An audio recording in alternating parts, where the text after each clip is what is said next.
Horas, Salam Reformanda, Masiha Holongan.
Ibu Bapak, Saudara-saudara sekalian, renungan hari ini Sabtu 8 Januari 2021 bertopik pengampunan.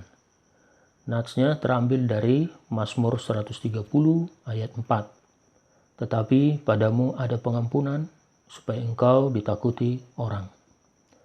Dalam Mazmur 130, pemazmur memohon pengampunan Tuhan dan mengungkapkan harapan yang penuh keyakinan bahwa Tuhan memang akan mengampuni. Harapan yang pasti dari pemazmur berarti bahwa ia dapat menantikan Tuhan dan mengetahui bahwa penebusan akan datang. Penantian itu dia samakan dengan penantian seorang penjaga yang menantikan pagi hari. Di kota-kota kuno, penjaga akan ditempatkan di tembok kota untuk mengawasi dan memberi peringatan bahaya dan untuk melindungi penduduk kota.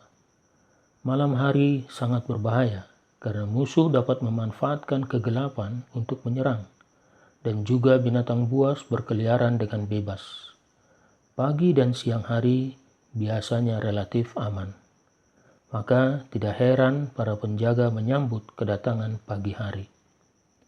Demikian juga kita menunggu dengan antisipasi akan Tuhan dan penebusan yang Dia bawa. Tetapi sulit untuk memahami keajaiban pengampunan Tuhan dan betapa menakjubkannya kasih penebusannya, kecuali jika kita menyadari keadaan mengerikan yang kita alami karena dosa. Budaya kita tidak memiliki konsep dosa. Tentu, orang memiliki perasaan benar dan salah, baik dan buruk. Tetapi bagi dunia di sekitar kita, ini hanyalah pelanggaran standar sosial, tidak melanggar hukum Allah, atau tindakan pemberontakan terhadap dia secara pribadi.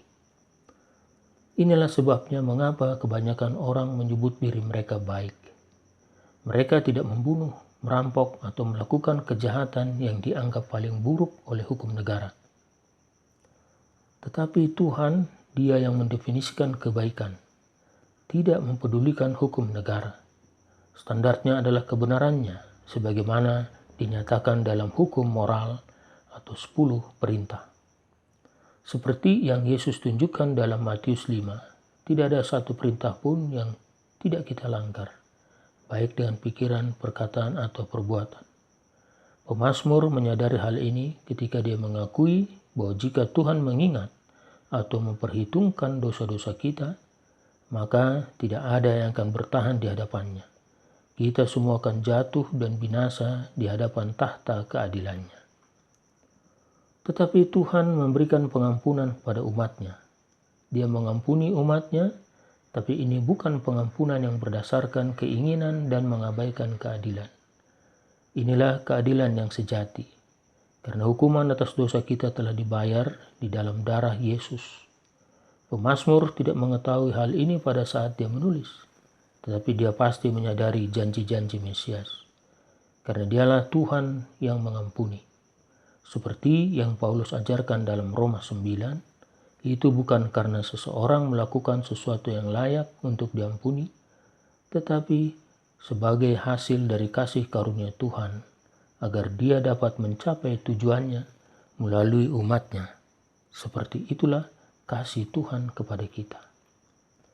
Dan karena inilah orang percaya memuliakan dan menghormati Tuhan. Kita tidak menerima anugerah itu begitu saja. Kita tidak memandang cinta kasih-Nya sebagai hadiah yang murah. Sebaliknya, kita menghargainya dan mencoba dengan pertolongan Tuhan untuk menjalani hidup kita dengan cara yang layak karena belas kasihan yang telah Dia tunjukkan. Semoga kita memuliakan dan menghormati Tuhan saat kita merenungkan kasih karunia dan belas kasihan-Nya kepada kita hari ini. Amin. Kita berdoa. Terima kasih Tuhan untuk firman yang boleh kami renungkan pada pagi hari ini. Ajar kami Tuhan untuk menghargai pengampunan yang Kau anugerahkan kepada kami. Agar kami boleh hidup dengan cara yang benar, cara yang layak, karena belas kasihan Tuhan kepada kami. Amin. Anugerah Tuhan kita Yesus Kristus, kasih dari Allah Bapa, serta persekutuan Roh Kudus, itulah kiranya memberkati kita sepanjang hari ini. Amin. Demikian renungan kita pagi ini. Selamat berkarya bagi Tuhan. Tetap semangat, tetap sehat. Salam Reformanda Masiha Holongan.